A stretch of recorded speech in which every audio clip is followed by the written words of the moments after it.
नमस्कार. वसंत व्याख्यानमालेतलं आजचं व्याख्यान कैलासवासी गौरी टिळक स्मृती व्याख्यान आहे. गेल्या काही वर्षांपूर्वी गौरी टिळक यांचं कर्करोगाने निधन झालं.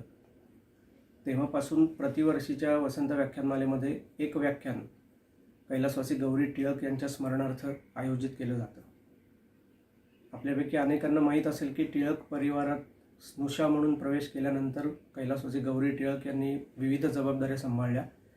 त्यामध्ये सोलापूरच्या दैनिक केसरी गर्जनेचं संपादन असेल, संपूर्ण केसरी परिवाराचं व्यवस्थापन असेल आणि टिळक परिवाराचा संबंध असलेल्या अनेक संस्थांमध्ये लक्ष घालणं असेल, यांचा समावेश होता. गौरी टिळक यांच्या निधनानंतर वसंत व्याख्यानमालेच्या ज्ञानसत्रामध्ये महिलांचे प्रश्न, महिलांच्या समस्या किंवा तत्सम विषयांवरचं व्याख्यान सर्वसाधारणपणे आयोजित केलं जातं. यंदा त्यात थोडासा आम्ही बदल केला आहे आणि महिलांच्या प्रश्नांविषयी व्याख्यान आयोजित करण्याच्या ऐवजी ज्यांचा महिलांच्या विज्ञानविषयक कामासाठी आग्रह असतो अशा एका ज्येष्ठ वैज्ञानिक महिलेचं व्याख्यान आज आम्ही आयोजित केलेलं आहे. त्यासाठी ज्यांना निमंत्रित केलं आहे त्या माननीय डॉक्टर रोहिणी गोडबोले मॅडम यांचा मी थोडक्यात परिचय करून देतो. डॉक्टर रोहिणी गोडबोले मॅडम या मूळच्या पुण्याच्या आहेत. पुणे विद्यापीठातनं प्रथम क्रमांकाने BSc केल्यानंतर फिजिक्स या विषयामध्ये त्यांनी पदव्युत्तर शिक्षण घेतलं मुंबई विद्यापीठामध्ये. या दोनही अभ्यासक्रमांमध्ये त्या सर्वोच्च क्रमांकाने उत्तीर्ण झाल्या.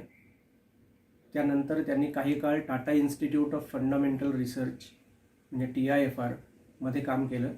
त्यानंतर काही काळ मुंबई विद्यापीठामध्ये पदार्थ विज्ञान शास्त्राचं अध्यापन केलं, म्हणजे लेक्चरर इन फिजिक्स म्हणून काम केलं. आणि त्यानंतर ते आजपर्यंत जवळजवळ 2 तप किंवा खरं सांगायचं तर 25पेक्षा अधिक वर्ष माननीय डॉक्टर रोहिणी गोडबोले मॅडम विज्ञानविषयक अतिशय मोलाचं काम करत आहेत. ते सगळं सांगणं इथे खरोखरीच अशक्य आहे, पण अगदी थोडक्यात उल्लेख करायचा आहे तर भारत सरकारच्या वतीनं अमेरिका, इंग्लंड, बल्गेरिया, बेल्जियम यासारख्या देशांमध्ये जी सायन्स विषयक डेलिगेशन्स गेली होती, म्हणजे प्रतिनिधी मंडळ गेलं होतं, त्याच्या सभासद म्हणून डॉक्टर रोहिणी गोडबोले मॅडमनी काम केलेलं आहे. याशिवाय सातत्याने विज्ञानविषयक लेखन, राष्ट्रीय आणि आंतरराष्ट्रीय परिसंवादांमध्ये सहभाग आणि अध्यापन अशी त्यांची कारकीर्द आहे. प्रतिष्ठित अशा वेगवेगळ्या नियतकालिकांमधून 350पेक्षा अधिक वेळेला संशोधनपर पेपर्स डॉक्टर रोहिणी गोडबोले यांच्या नावे प्रकाशित झालेले आहेत आणि त्यांच्या ज्ञानशाखेत म्हणजे फिजिक्समध्ये विशेषतः पार्टिकल फिजिक्सच्या संदर्भात अतिशय आदराने त्याचा संदर्भ म्हणून आजही वापर केला जातो. तेव्हा पदार्थ विज्ञानशास्त्राच्या एक ज्येष्ठ अभ्यासिका, विशेषतः पार्टिकल सायन्समधल्या तज्ज्ञ आणि देशविदेशातील अनेक प्रकल्पांमध्ये सक्रिय सहभागी असलेल्या माननीय रोहिणी गोडबोले मॅडम आता आपल्याशी बोलणार आहेत.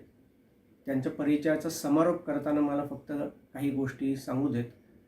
त्यातली एक गोष्ट म्हणजे अत्यंत प्रतिष्ठित अशा बंगलोरच्या इंडियन इन्स्टिट्यूट ऑफ सायन्समध्ये प्राध्यापिका म्हणून डॉक्टर रोहिणी गोडबोले मॅडम काम करत आहेत. विज्ञानविषयक अनेक नियतकालिकांच्या संपादनामध्ये त्यांचा सहभाग आहे. एकाच गोष्टीचा उल्लेख करीन, प्रमाण या नावाने जे पदार्थ विज्ञान विषयक नियतकालिक निघतं त्याचं संपादन डॉक्टर रोहिणी गोडबोले मॅडम करत होत्या.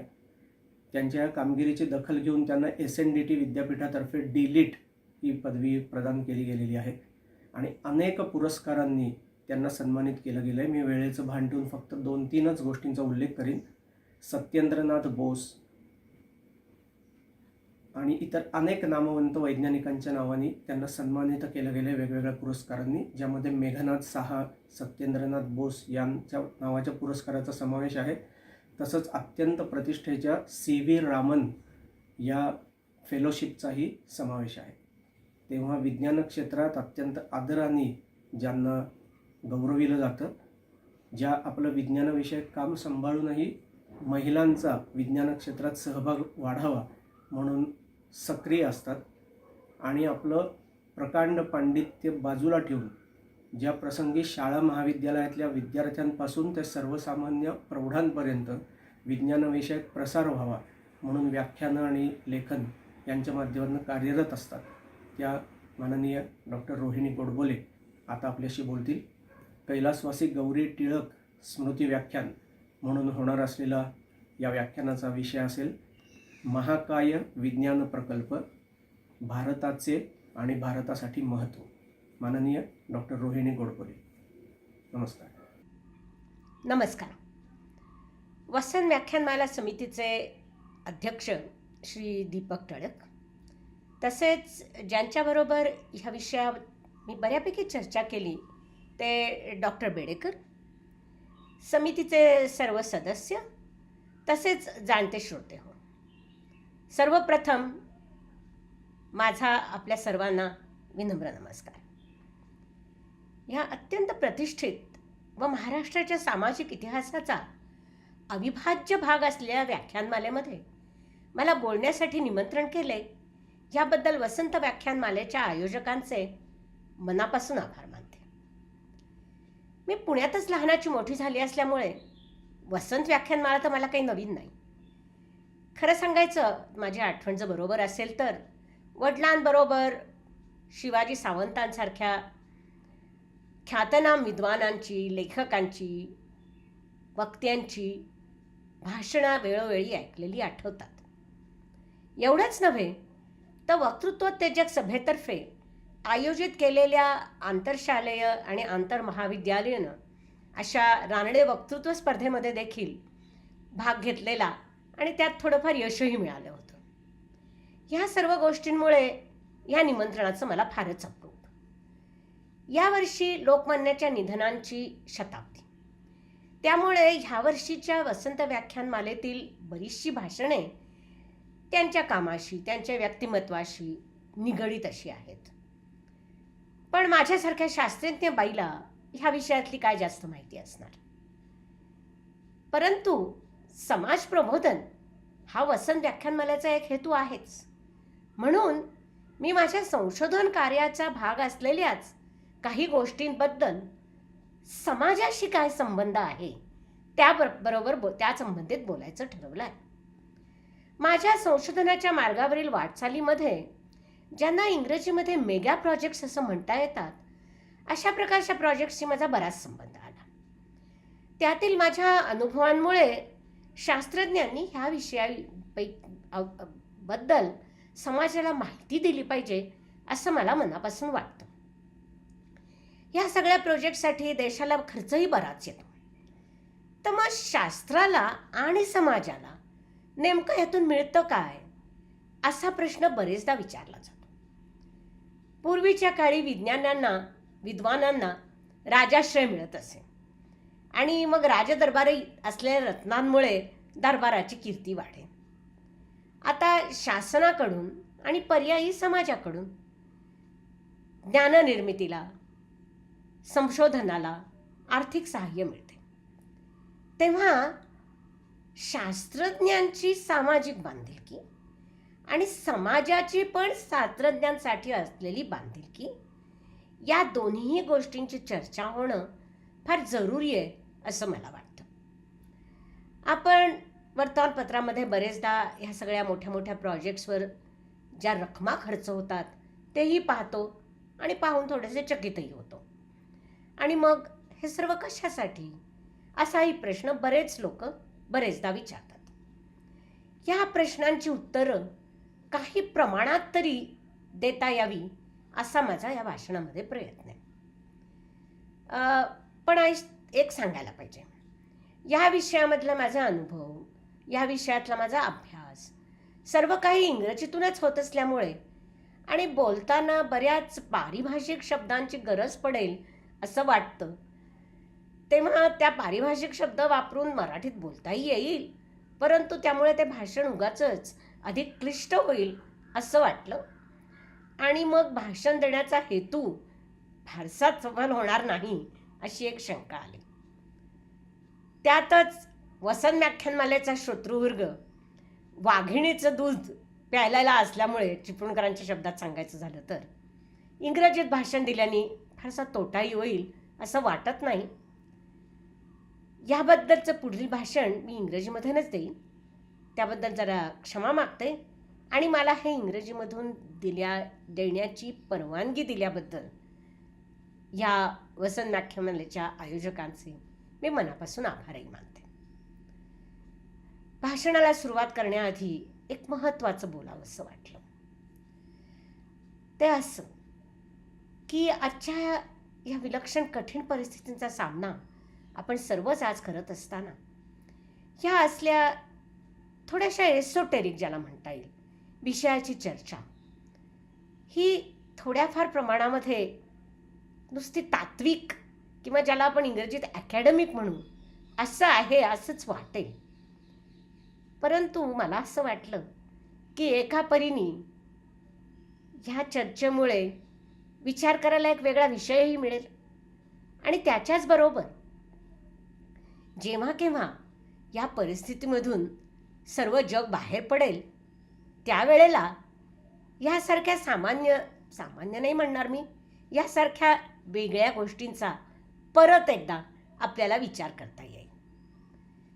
सध्या तरी शास्त्रज्ञ, वैद्यकीय पेशांमधले अनेक अनाम वीर मित्र आणि अनामिक अशाच वीरांगना मैत्रिणी ह्या सर्वांच्या अमूल्य मदतीने आपण सर्व सद्य परिस्थितीचा सामना तर करत आहोतच आणि ह्या सगळ्यातून लवकरच बाहेर पडू अशी आशा करूयात.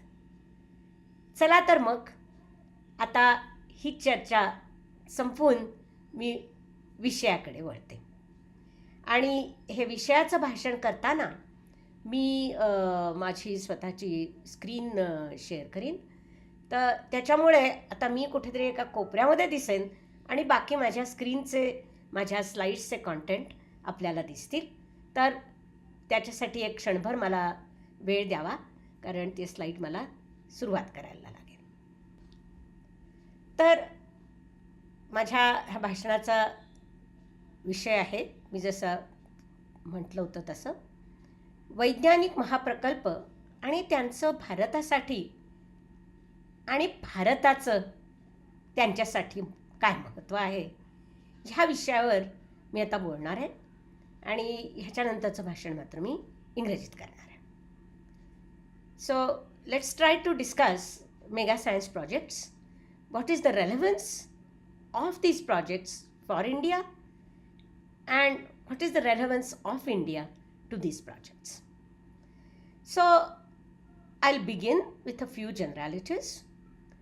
So first I will tell you which particular mega projects I'm going to be considering, and then in which way are they mega projects, which scientific quests drive these projects, and why they need to be mega.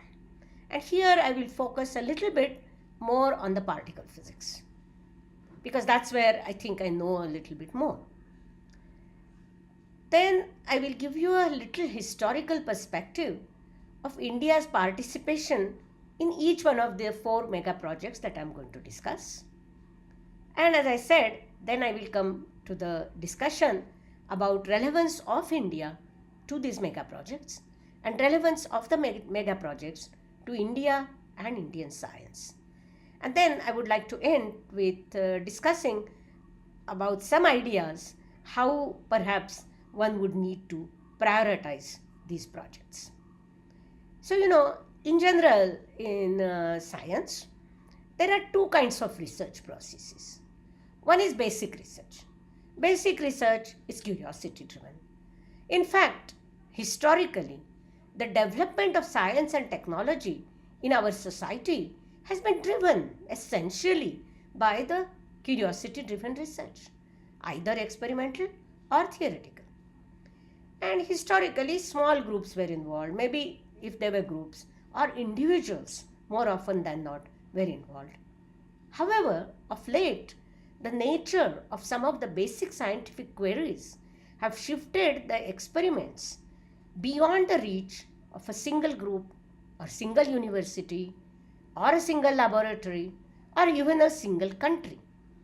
And this has led to global large-scale projects which require collaborative participation of countries, not just financially, but technologically. These are the mega projects which are driven by basic science. They're mega in the sense of their size, they are mega in the sense of the expenses, and they are mega in the sense of the complexity. So these are what I call mega science projects. On the other hand, the other type of research is what one calls applied research. Applied research involves more applying and broadening available scientific knowledge to specific technology aims. Advantages of expenditures on this head for science, for society, and the state, which supports it more often than not, are obvious and are therefore not questioned. In the Indian context, examples of such projects will be the various mega projects by ISRO, DAE, DRDO. For example, ISRO launched satellites. First, in the beginning, maybe for defense purposes. Then slowly they started getting used for societal or educational applications. And now the same capabilities that we developed are now being used for basic science research for things such as AstroSat or Chandrayaan or Mangalyaan. DAE also made strides in nuclear weapons, nuclear power, and for example, fast breeder reactor in the nuclear power sector, nuclear medicine, so on and so forth. Now, as I said, I am going to talk about mega projects in the context of basic science. At present, India is engaged or actually preparing to engage in quite a few mega science projects. In the subject of particle physics, there are two. One is the LHC accelerators as well as the experiments at the Large Hadron Collider, and in general CERN, which includes the theoretical particle physics activity. And these are all about explorations at the heart of the matter, explorations about the basic laws of nature. The second mega project in particle physics is the Indian Neutrino Observatory. This is actually home-based and indigenous. And this would be looking at explorations in neutrino physics and therefore exploring existence of possible new interactions and new particles, as well as getting a better understanding of objects astrophysical, subjects astrophysical. So let's see how that works. And here what I show you is the tunnel of the iconic picture of the tunnel of the Large Hadron Collider. And as we all know, this is a circular machine which has the circumference which is about 27 kilometers. Side by side, I also show you a picture taken by one of my experimentalist friends who works on the experiments at LHC and works on using the detector, CMS detector, which is where India is engaged in. And just to give you an idea of the size, here is the size of the person, if any of you can see the screen, and this is the rest of the detector.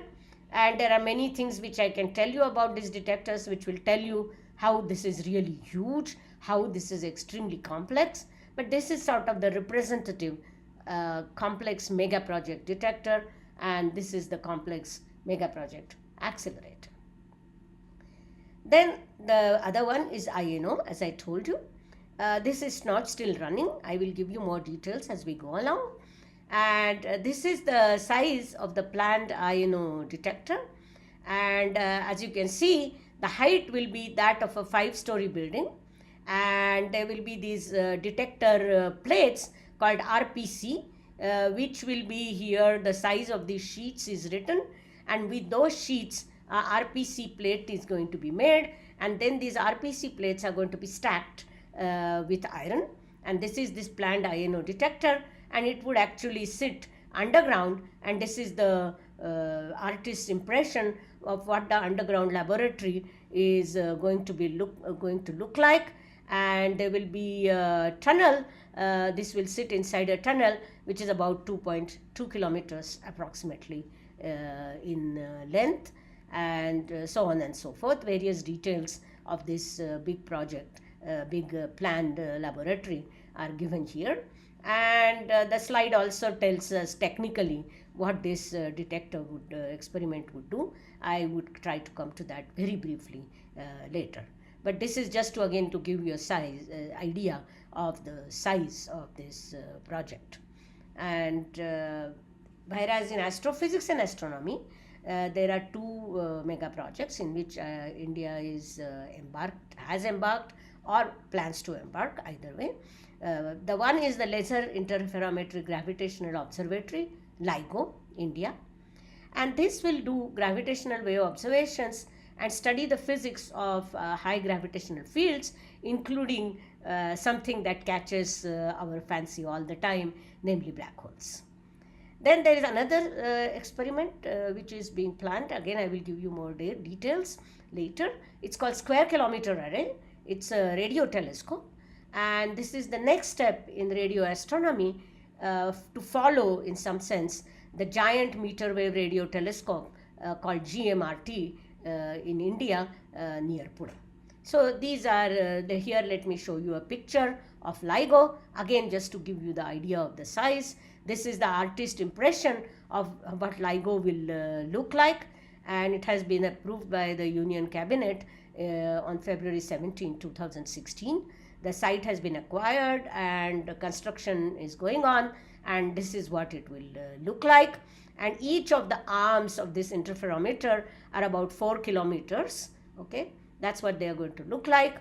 And why would you need this? Again, I will not give you the details, but let me just give you a number that at the end of the day, one wants to measure a displacement of the order of 10 to the minus 18 meters. And that is 17 zeros and 1 after point. So we need cutting edge laser technology and many other cutting edge technologies for this. I would thank actually for various slides which have been given to me by people who are leading these projects. So you will see from time to time at the bottom, thanks earlier for, I thanked Mr. Satyanarayana, Dr. Satyanarayana. Now I thank Tarun Sauradip, who is in IISER Pune. And this is the picture of the Square Kilometer Array, and this is again given to me by Professor Yashwant Sinha, who is the SKA project leader India and is at NCRA. And what this is going to be is going to be just array of 3,000 small size antennas with a very large field of view. And it will be, the collecting area of all these antennas would be about 1 square kilometer, and that's why it's called Square Kilometer Array. And these are very high resolution with antennas spread over distances about 1,000 kilometer, but they are all connected in real time. And the location is going to be in Australia and South Africa, where you are in radio quiet regions and away from the human habitat. And this would really address cutting edge science in all frontline areas of astrophysics, and a large number of cutting edge next generation technologies are going to be involved. Again, I will come back to this a little later in my talk. Now, what is common thread? The common thread is that all the projects address fundamental questions about secrets of nature. All need cutting edge technology and have led to new developments of the same. But all are huge projects. As I said, not just huge by size, they are huge in the complexity. I mean, imagine, for example, for SKA, if you have to combine data collected by 3,000 small sized antenna and analyze it together, just imagine the complexity of the electronics, complexity of the collecting the data, complexity of analyzing it all together. So all these are mega projects in every sense of the word.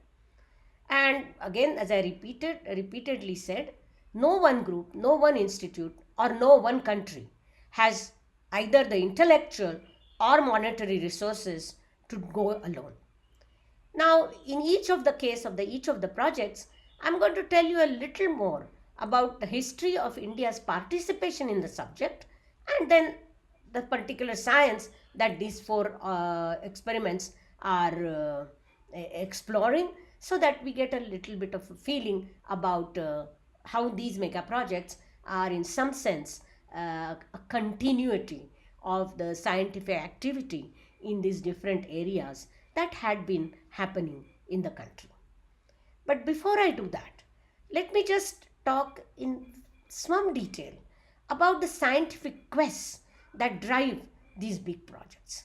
Perhaps, just saying that all the projects address fundamental questions about secrets of nature sounds very grand, but let me try to tell you a little more what those specific secrets of nature that these fundamental projects are going to try and tease out from the observations. So, to be honest, the one question that has actually, I would say, propagated the development of science, that has propelled the development of science, is one question that we asked, the mankind, the humankind asked from the beginning, and that is, what are the bricks and the mortar of the edifice of life and universe? The question actually remained the same through the ages. The question began with Kanada, with the Greek philosophers who started talking about elements or Panchamahabhutas. And today, the question is being answered by particle physicists, astrophysicists. The question has remained the same. The answers have changed. Our perception of what the fundamental parts are, what are the bricks, has changed as our understanding about how the parts are put together has grown. And that is how science has developed. So it is this particular question of nature that has propelled a lot of development of fundamental science. And we started from the elements of the Greeks to went to chemical elements of Mendeleev, then molecules, atoms, nuclei, it progressed through neutrons and protons, and finally we have now reached a stage where you say that quarks and leptons are the fundamental constituents of everything around us, and the subject that deals with them is called elementary particle physics. And the accepted worldview according to elementary particle physics is that fundamental particles are matter fermions, namely quarks and leptons, the force carriers, which are called bosons, they are spin 1, and the photon, the W and the Z boson, and the gluon, and of course the final piece of the puzzle, the Higgs boson, about which everybody knows the name. But what is very, very interesting, and that is going to be relevant to the story that we are going to be talking about, is that in principle, laws of physics which govern the behavior of these elemental blocks allows us to predict behavior of all matter under all conditions.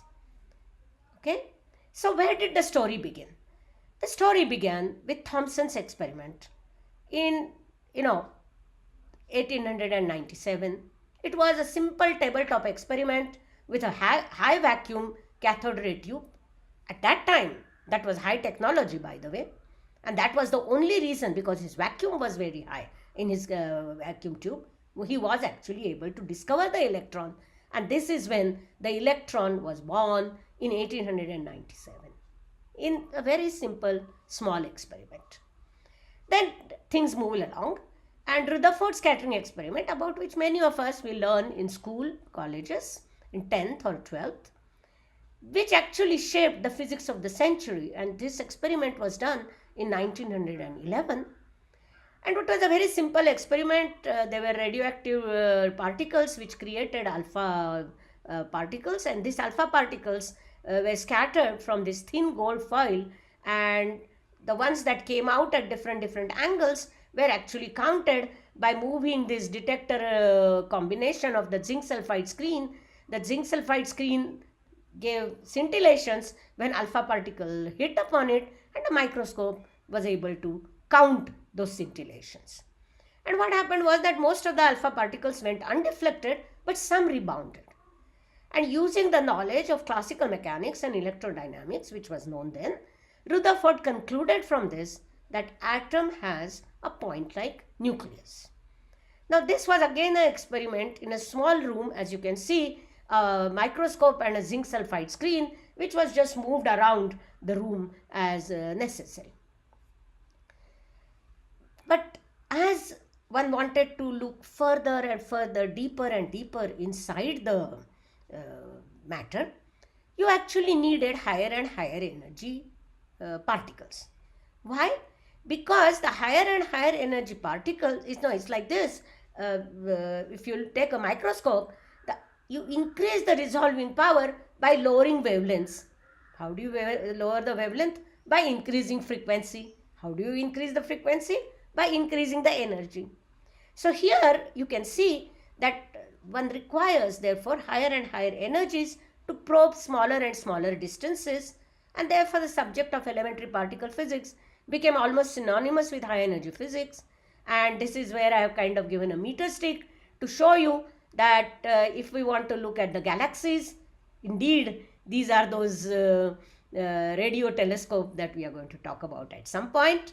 Then here if I want to look at a cell, I need an electron microscope. For cell I need an ordinary microscope. If I want to look at DNA, I need to take a picture of a DNA, I need an electron microscope. And when I want to look at a picture of an atom, what is inside a nucleus, I need actually the high energy accelerators which accelerate particles to high energies. So where did this energy, this thing began? The man-made accelerators actually had a very humble beginning. I want to show you in 1933 the first accelerators called cyclotron, which was built by Lorentz and Livingston, which accelerated electrons to an energy of 1 million electron volts. And what is electron volt? It's the energy that an electron gains when it falls to a potential difference of 1 volt. So this was gave the electron an energy if it fell through a potential difference of 1 million volts. And before this happened, people used to use Cockcroft-Walton accelerator, where actually you produce the voltage differences of this variety, but then for that you needed shielding, you needed insulation, and therefore at that time this Cockcroft-Walton accelerator was sort of fitting in a room. You can see the window, that was the size of the room, whereas this little cyclotron was only 4.5 inches, and afterwards with 11 inches it could accelerate to 1 million electron volts. And in the picture you see the size of this little cyclotron, which was only 4.5 inches, is about the size of a US quarter. Now this was the very humble, very beginnings in 1933, and at that time one could do physics with this 11-inch first cyclotron. There were very important investigations, and for reasons which I will explain in half a second, now we need which I also mentioned earlier, we needed higher and higher energies. And now what I show you beginning from 1933, now I show you come to 2006, 2007, and here I see the Van de Graaff generator at Fermi National Accelerator Laboratory in near Chicago in America, and this is the Large Hadron Collider Tunnel near Geneva in Switzerland, and which, as I already told you, is 27 kilometers long circumference. So here, starting from a cyclotron which was only 4.5 inches, now we have moved to a tunnel which is 27 kilometers. So that tells you this increasing size. Actually, this higher energy was not just to look deeper inside the matter, but as time had gone along and people had started creating in particle beams with higher and higher energies, one did not find, like first we found an electron, then we found an atom, then we found atoms are made up of nuclei and electrons, then nuclei are made up of neutrons and protons, then one found neutrons and protons are made up of quarks. But beyond that, we didn't find any further substructure. But the experiments with higher and higher energies actually found newer, heavier particles, and also the newer interactions that were predicted by the theories, which were constructed based on the results that were given by the earlier high energy machine. So these higher energies and also the more precision measurements that were required always required bigger and more complex detectors. That's how the particle physics experiments started becoming mega, even though the beginnings were very, very small. Okay, so this is sort of the understanding. Now, you can ask, how did one know what energies one needs to go to, or what precision does one aim for? And this is where science and technology together joined hands. Knowledge, theoretical knowledge, and possible technologies actually joined hands in deciding how one can go further. For example, I will begin with Rutherford once again. The energy required was decided by Gamow's theory of alpha decay, which told us that the energy that is required is the height of the Coulomb barrier. And this was a few million electron volts. Remember, 1 million electron volt, right? Now, many decades later, Glashow, Salam, and Weinberg, who got a Nobel Prize for this, actually they had a theory, and this theory set the ball for high energy physics machines by saying that they need to, what is the energy they must have to produce the top quark, the W and the Z bosons, or the Higgs boson H, and that prediction, the predicted required energy, was 1,000,000 times larger than the MeV. So now we are talking of thousands of giga electron volts, where 1 giga electron volt is 1000 MeV. And this is how the energies which one needed to go to went on increasing by leaps and bounds, and so did the machines which were required to produce particles with that energy, the detectors which were required to make precisions of higher measurements of higher precision. And that's how the particle physics experiments went from being small to this mega size. And the ultimate in that right now we have is the biggest experiment, which is the experiments at the Large Hadron Collider. And this Large Hadron Collider squeezes energy into a space which is million times smaller than a mosquito, and a temperature which is billion times higher than that at the sun. So these energy densities and the temperatures that are produced in the collision at the LHC are similar to those that existed immediately after the Big Bang. And these experiments, there is this CMS detector which I showed you, which sits underground underneath this ring, and this is also, these rings also are underground.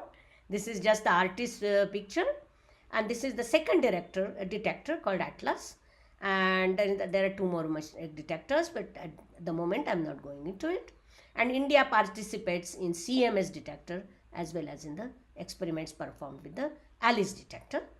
And these experiments found the Higgs boson in 2012, and the Physics Nobel Prize of 2013, which was awarded to the sort of the people who postulated the idea of the Higgs, namely Higgs, Anglais, and Prout. This Nobel Prize would have been impossible without the Large Hadron Collider and without the experiments with the CMS detector and the Atlas detector. So LHC accelerator and the LHC experiment were somehow the end station of a journey which began in a small room in 1897 in a small tabletop experiment. And these experiments allowed us to establish the correctness of the standard model of particle physics. So what next? Is it the end of the journey? Far from it.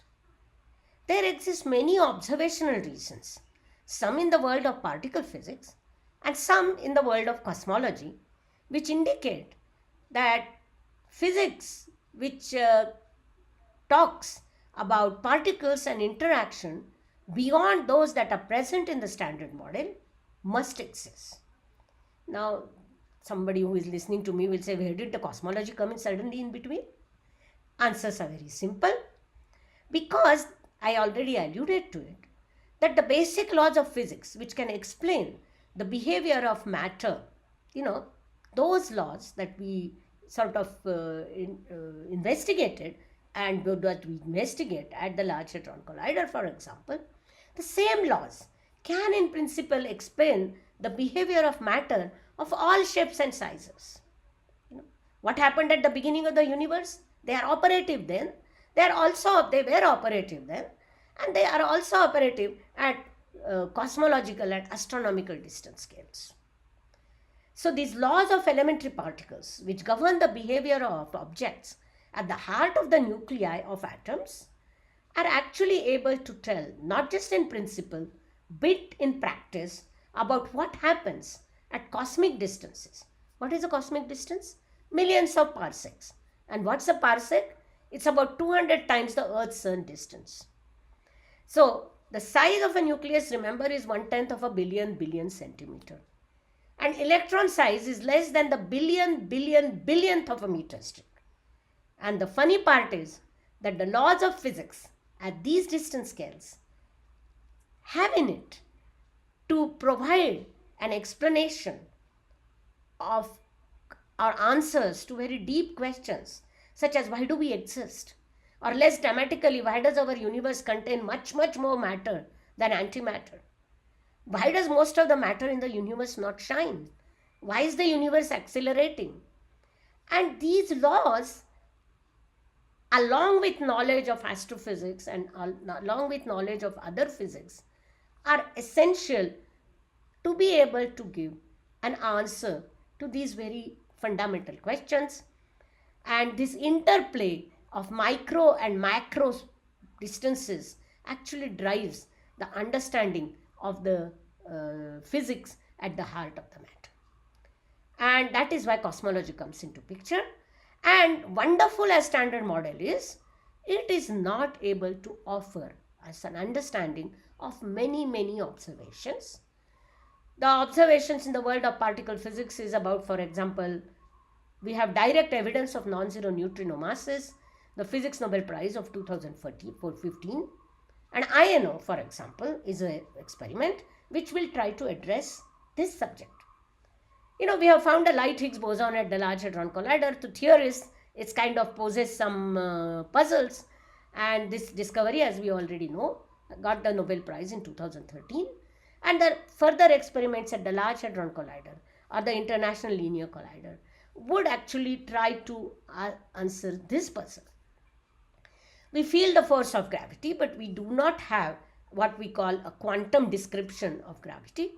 And LIGO India or the Square Kilometre Array, in principle, the observations have in possibility of holding answers to some of these questions. I already mentioned that most of the matter in the universe does not shine, and that's called the dark matter. This got the Physics Nobel Prize in 2019. And INO, or the underground laboratory, might possibly house experiments which will look at these kinds of questions.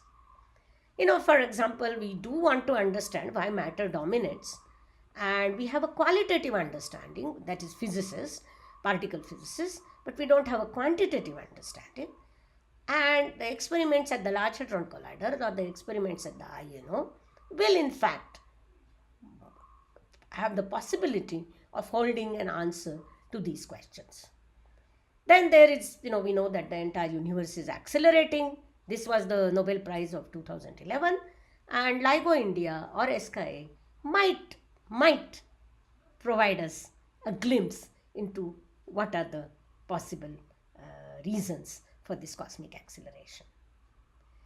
So this micro and macro connection indicates that we have to think of new uses for the old tools and new tools which have to specifically design for the purpose. And this is welcome to the world of astroparticle physics, which I think is the coming decade is the decade of astroparticle physics. And in fact, LHC can, offer us a probe of some of the physics that we think went on in the universe at the beginning. So because this is sort of giving you a picture of the history of the universe, that after the Big Bang, this is a time. So this is, for example, time after something like here we are going. This here is the time after 10 to the 3 seconds, which is the famous first 3 minutes, 10 to the 2 seconds rather. And this is a fraction of a second, millionths of a second. And there are theories which actually sort of hypothesize what would have happened at the beginning of this universe. Some of the ideas have been confronted and with data, and we have confirmation. Some of the ideas still need to be explored, and these ideas can be explored by different tools, and one of the tools in that is actually the Large Hadron Collider. Okay, so in general, this will not be a single tool which will be able to explore this entire range. And in fact, we will, all of us, the physicists, particle physicists, astrophysicists, astroparticle physicists, will probe the universe through a range of wavelengths.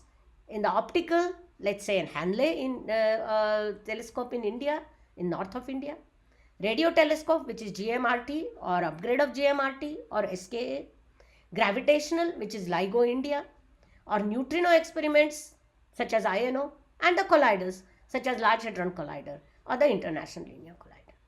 So this is the coming decade, is the decade of multi-wavelength, multi-messenger astronomy. Here I show you a picture of sun taken through the photons. This is the left picture, is the one taken through photons. And what I will not want to explain to you, but this is a picture that is reconstructed by measurements in a neutrino detector about what is the direction from which the neutrinos from the sun could come. They are able to detect those neutrinos, and by looking at which direction these neutrinos came from, the experimentalists are able to sort of create a picture of the sun using neutrino beams. So this is the photograph of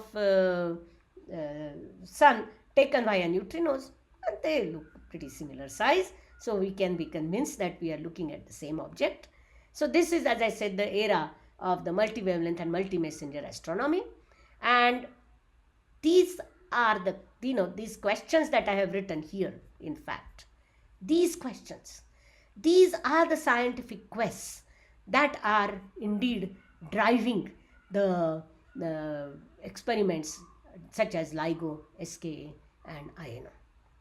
Plus, for a pure hardcore collider physicist, people are also thinking of plans after the Higgs and the Large Hadron Collider. That is the next generation collider experiment, and people are thinking of an International Linear Collider, might be housed in Japan, and again various discussions are going on. So now we have understood what are the science quests that drive these mega projects. I have tried to give you a feeling about why the sizes have become necessarily mega, why the complexity is necessarily mega, and both these together also mean mega expenses. Also, it's not just expense. You need million different types of expertise. So no one person, no one laboratory, no one country can do this anymore. International collaborations are really, really necessary. So let us see how India got involved in these 4 mega projects that I told you about. Let me begin with the first mega project, CERN, LHC, and India. The India-CERN collaboration actually began around 1999. It was a modest investment of rupees 25 crores over 5 years till 2004. But remember, it's 1999, so those 25 crores today are worth a bit more. And what was the part that India really contributed that time in a major way? The Large Hadron Collider required precision machining, precision positioning, and precision measurements. Now, proton beams, they had to move through a path of 27 kilometers at the speed of light, and you had to make sure that the beams keep true to their path to a distance smaller than a micron. So for this, you needed magnetic fields to tune your magnetic fields very accurately so that the proton remains true to its path, because only when the proton remained true to its path, the proton beams could actually collide effectively and the experiment can take place. So India at that time made the precision magnet positioning systems called PMPS, and there were, I think, something like 2,840 of them, little systems which were put in the accelerator. The accelerator is a complex of magnets, electromagnets, and electromagnetic cavities and what have you.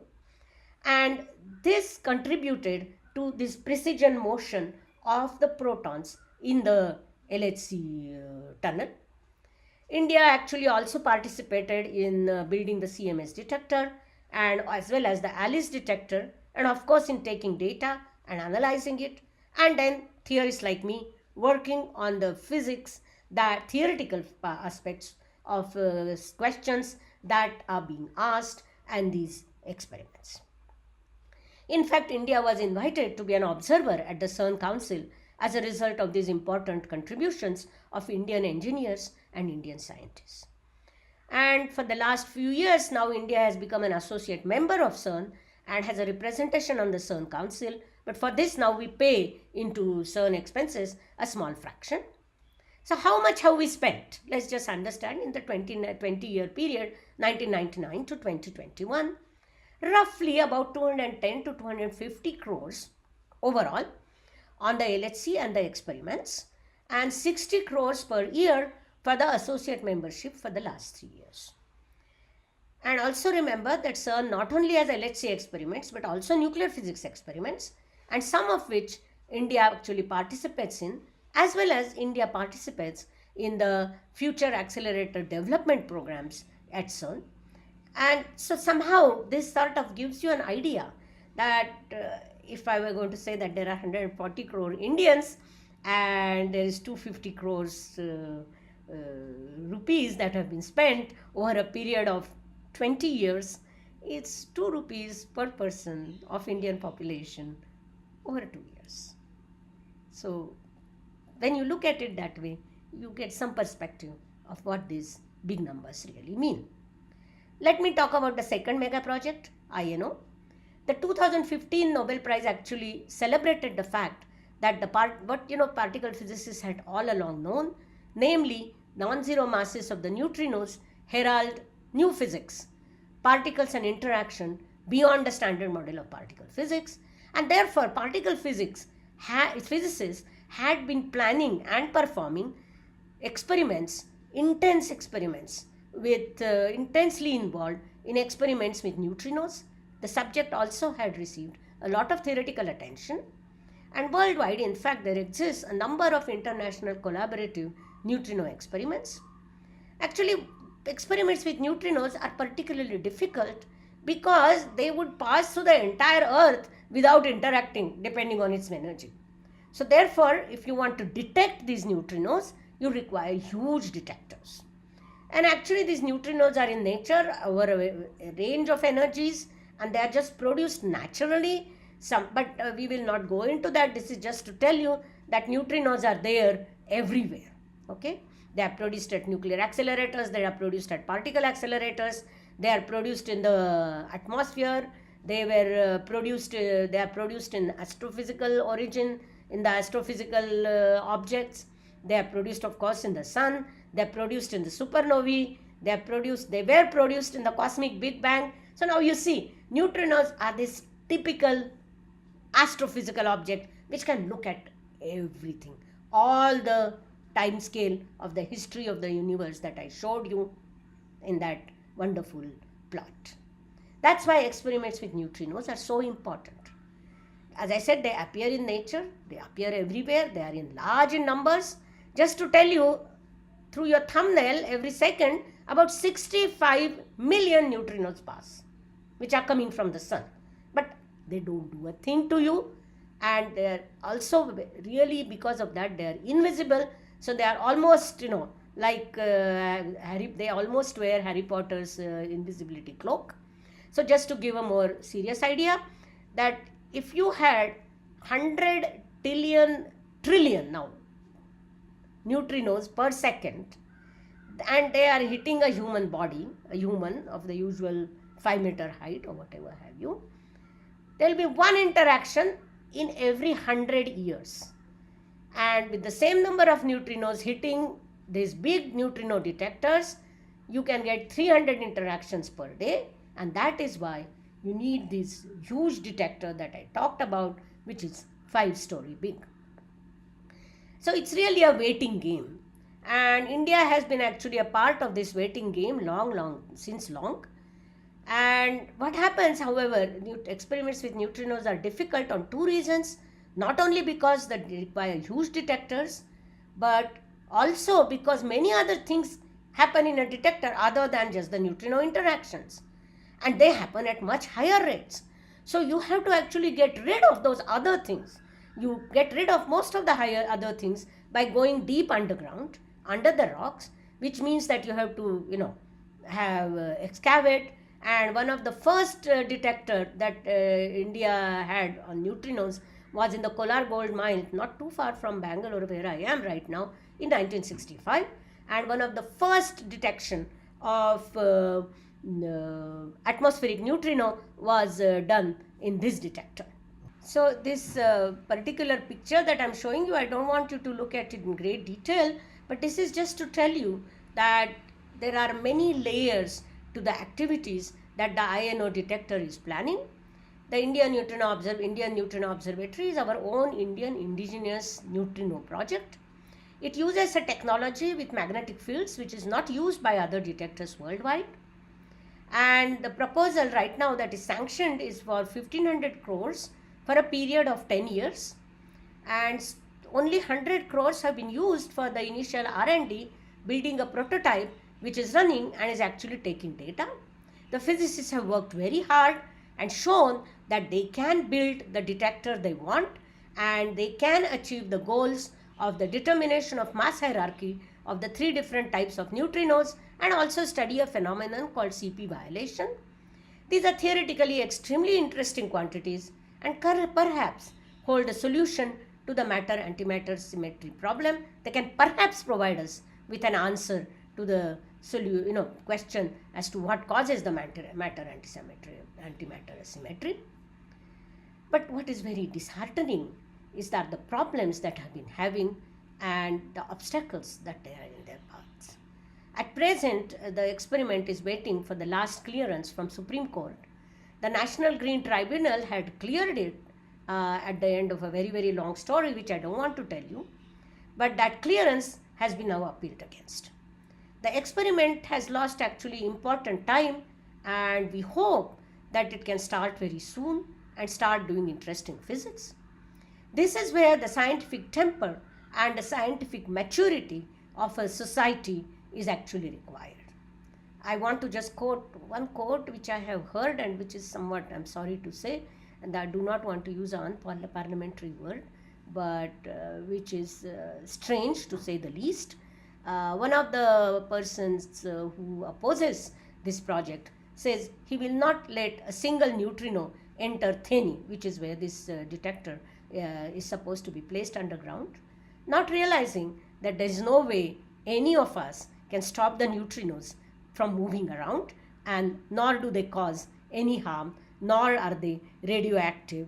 And just because, for example, the experiment is associated, or the project is associated with Department of Atomic Energy, there has been even sometimes propaganda that it has something to do with radioactivity, that it causes harm to population, and somewhere these are the problems that we have to learn how to handle and how to get out of these to pursue our national mega projects. The third mega project is the LIGO India, and the history of the theory activity from pioneers like C.V. Vishweshwara, S.V. Dhurandhar, and Bala Iyer. They have done very, very pioneering important contributions to the gravitational wave physics. And the first gravitational wave detection experiment that was written, and which actually was the one that was quoted in the Nobel Prize, had Indian authors because of these theoretical contributions and many other theoretical contributions. And actually, the discussions of participation in a gravitational wave detection experiment in India were going on for a long time. Finally, LIGO India has got the go-ahead in 2015, and the sanctioned project amount is about 3,000 crores for 10 years. Here I would like to tell you, my listeners, that you could read a recent book in Marathi on gravitational wave detection by Dr. Sajid Kembhavi and Pushpa Khare, which will tell you much more about the science that this particular experiment is exploring. And LIGO India actually has a very specific advantage, and that advantage is made very clear in this slide that is given to me by Tarun Sauradip, that right now there are only 2 US detectors. And with the 2 US detector, when signals come, they can, where in the sky around us is the signal coming from, they are able to localize it in this area which is indicated by this faint gray color, and which is an area corresponding to about 2500 full moons.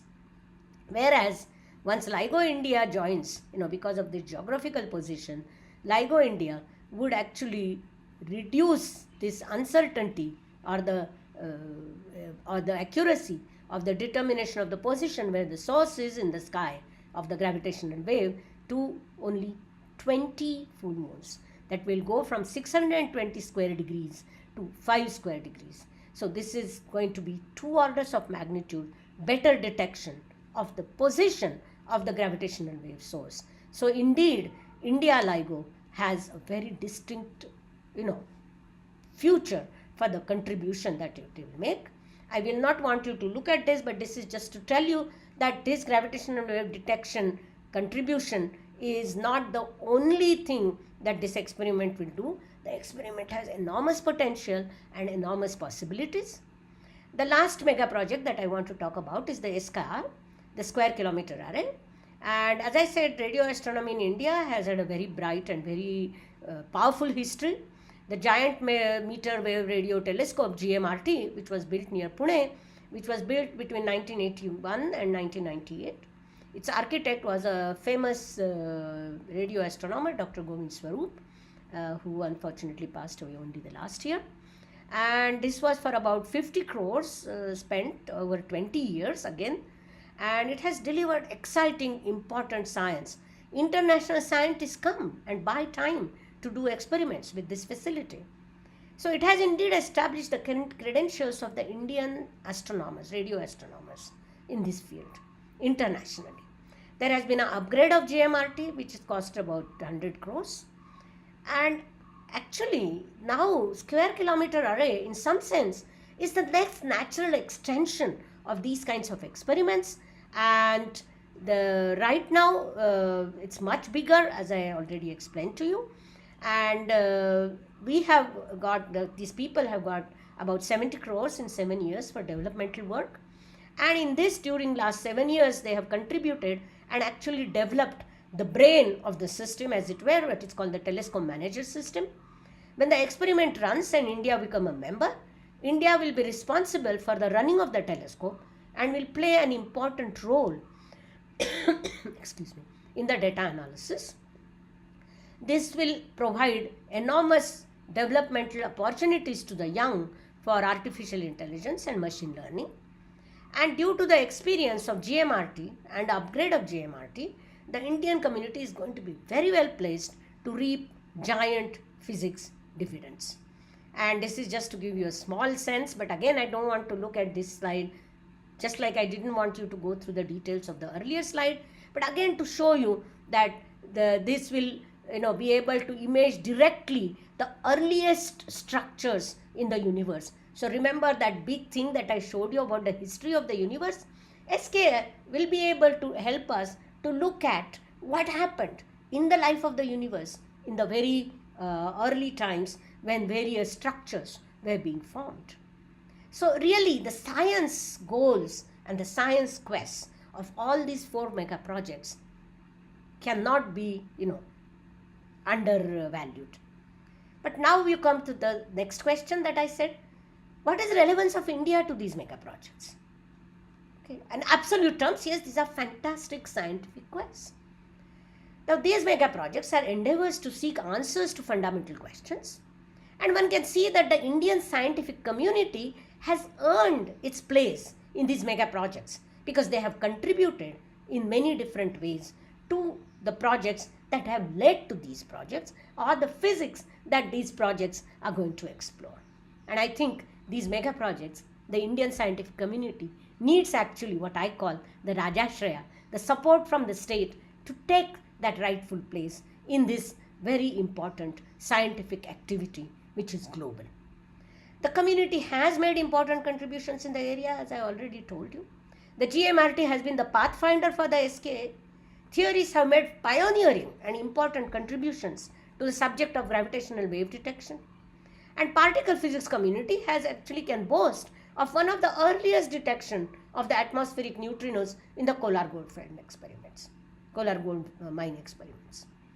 Now, with an India that is no longer a developing country, when we were young, that was India. Now that reality has changed.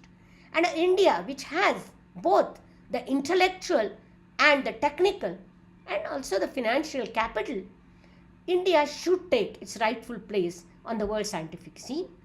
One way is by building our own national mega projects and participating in these international mega projects. International community invites this participation not just for the funds that are required, but also because of the science that the Indian scientists can contribute.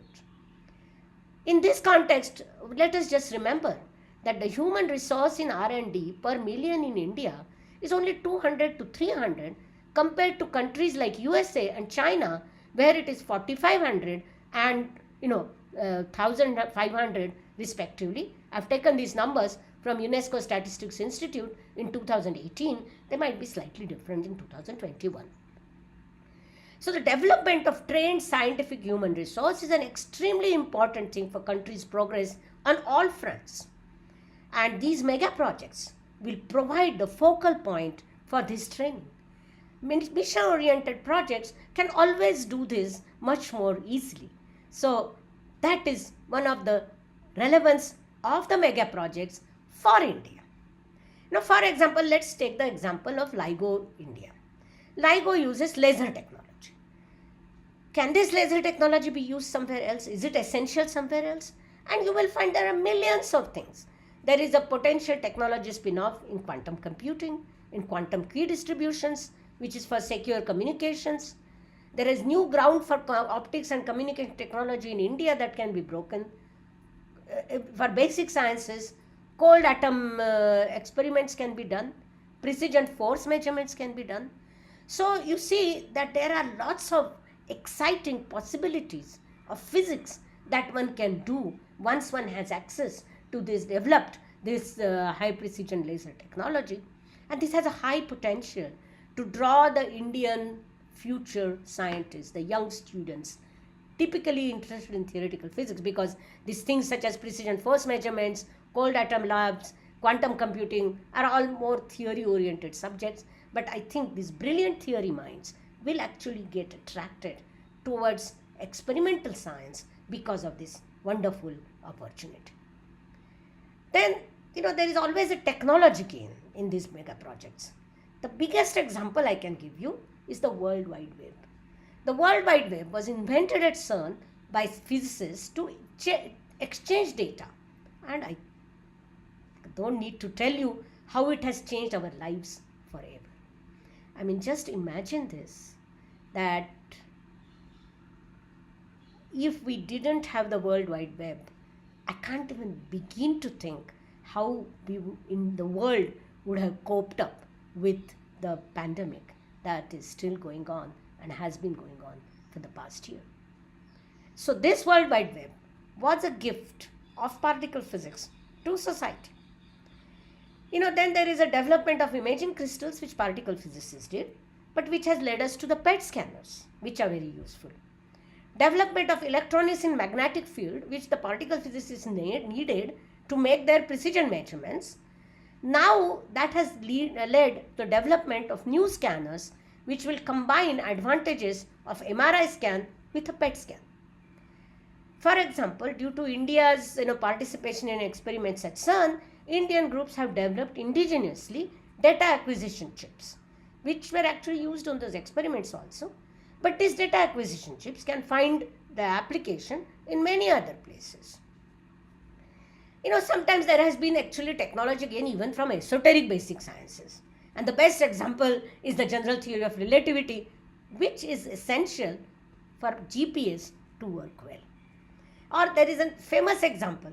Michael Faraday, in his answer to William Gladstone's question about the utility of his newfangled blue sky research in electricity, had told him, "Sir, one day you will tax it."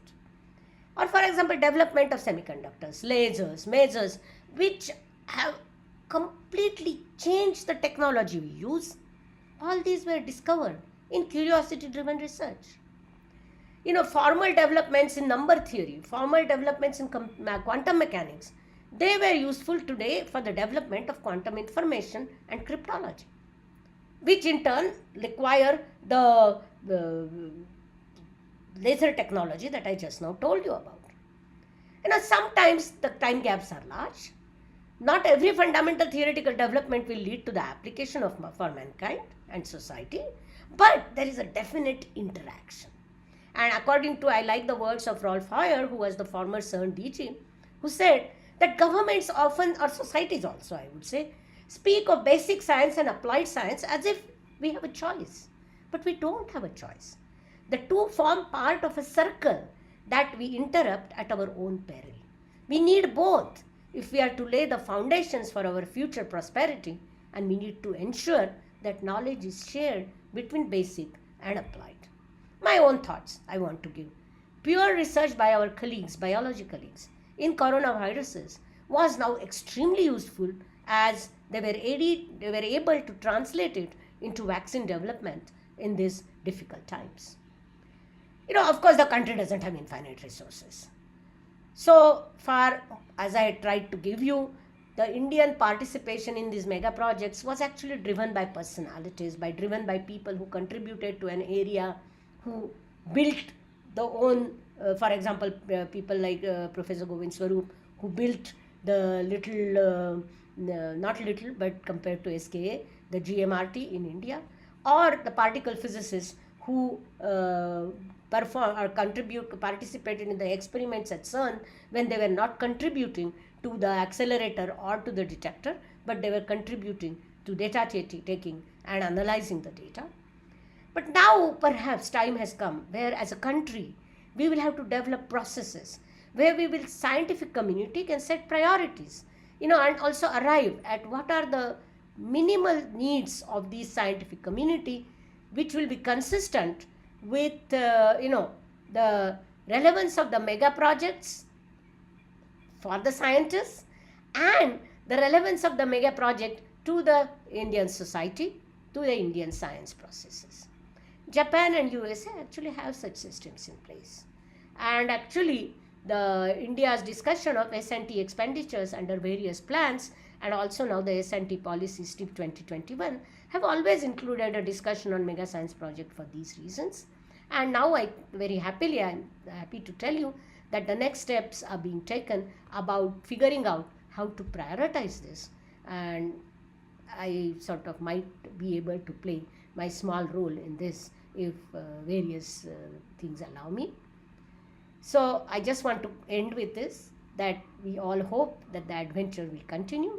The science discoveries made in these mega projects, the technological developments that happened during this execution will all show us the way, and we all hope that India will be an important part of this journey in one way or the other. Thank you very much.